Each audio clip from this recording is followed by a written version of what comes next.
Ang aming palay, alagang best grow. Nan, wala gid siya mga kaabyanan, wala gid siya mga kasapatan. Kanami isang iya nga uhay.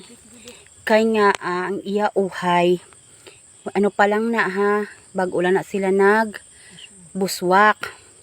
Pero that means nga pag buswak nila, dapat tindog pa na ang ilang nga uhay, pero sa best grow tanawa bala ninyo nan gayuko na sa buot silingon nga may unod gidna ang sa sulod niya bugat ang mga pasi na arao hagtapos tanawa nyo bala mga kaabyanan,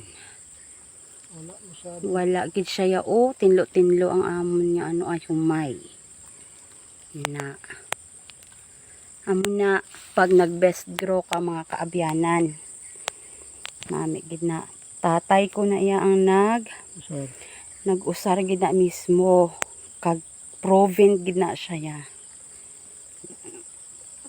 Direct lang ni, di ba? Oo, direct na sa gali guys, direct na siya. Tapos sulton ta naman ang next pag nag-anihan mga kaabyanan. Yan. Next week, ma-harvest na kami. Yan. Harvesting na next week. Basta pa na to guys, os dalom. Yan.